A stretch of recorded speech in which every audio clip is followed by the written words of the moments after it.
You ask Tiger to solve. This deals with linear equations with one unknown. The final result is n equals -6. Let's solve it step by step. Simplify the expression. Expand the parentheses. Simplify the arithmetic.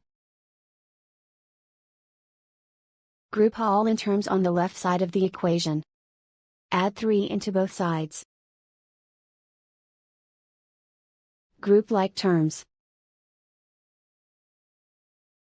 Simplify the arithmetic. Group like terms. Simplify the arithmetic. Group all constants on the right side of the equation. Subtract 36 from both sides. Simplify the arithmetic.